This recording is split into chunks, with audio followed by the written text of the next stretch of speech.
Andrea Hossó. She's a member of the Brexit supporting group Economists for Free Trade and a trade negotiator herself. Andrea Hossó, are the Brexiteers really asking for the impossible? And if it was a compromise along the lines that Lord Liddell suggested, would that be sufficient in your view? Well, it depends on what kind of compromise. Obviously, I don't think that Brexiteers are asking for the impossible. They are asking for a mutually good trading relationship, Sorry about that. There is nothing impossible about that. I think that Brussels has reached a point where they really have to think hard and long about this whole relationship, because so far for 2 years they've been expecting the British Remain camp to have enough influence, and now they've reached a point where they realize that Parliament is not willing to go along with anything, so they will have to give way. Now, whether they are going to do it today, probably not. I agree with Lord Liddell that probably not. Probably they will come up with a fig leaf to make it easier for Mrs. May to pass whatever she wants to pass.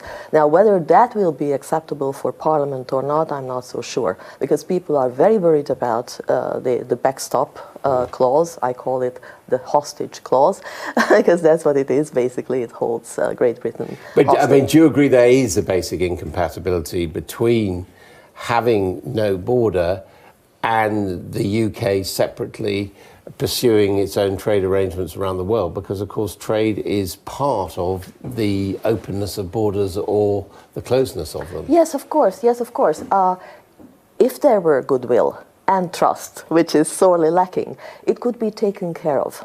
If both parties wanted to agree to have a border which is smooth and seamless and can be handled with technological methods, it could be done. If there is no trust, and there is no trust, and if the Northern Ireland border question is used as a political card to force Britain into certain things, then it's not possible. And at that point, probably, Ireland will have to look long and hard at the situation, and Northern Ireland, and decide at some point where they really imagine their future to be. No, I mean, you've called the backstop a hostage clause. That's my own term. That's your own it's term, my own, okay. not economist, it's my own term. But do you think it is incompatible with the Good Friday Agreement, with basically the idea of power sharing across the divide between the Irish Republic and the UK? What I think is that the Good Friday Agreement was concluded based on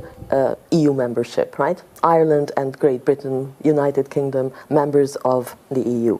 This membership is dissolving, and EU membership is a treaty.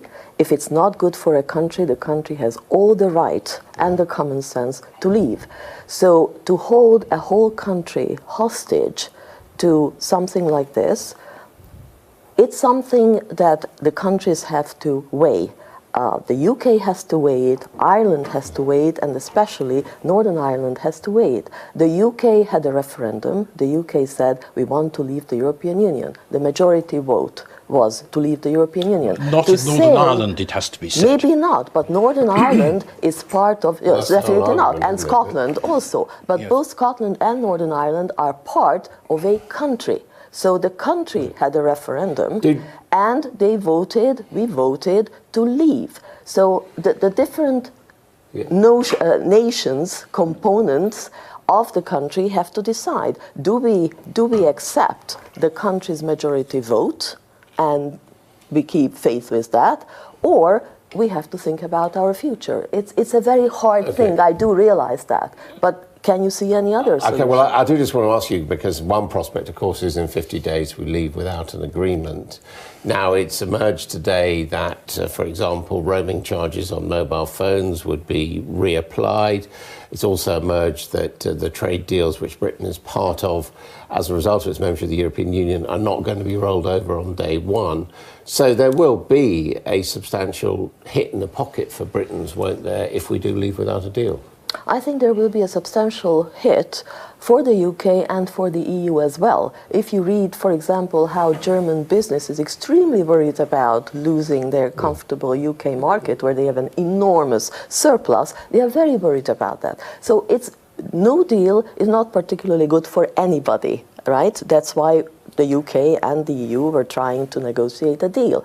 But if it's not possible, simply because the requirements are such that they cannot be met, then obviously no deal is better than a bad deal. And then, the last sentence, obviously there will be hiccups, and if the government had started from the beginning to prepare for no deal as an ultimate and non-desirable outcome, these hiccups wouldn't be there, but we are where we are, and the hiccups would be short-term if they are handled properly and with expertise.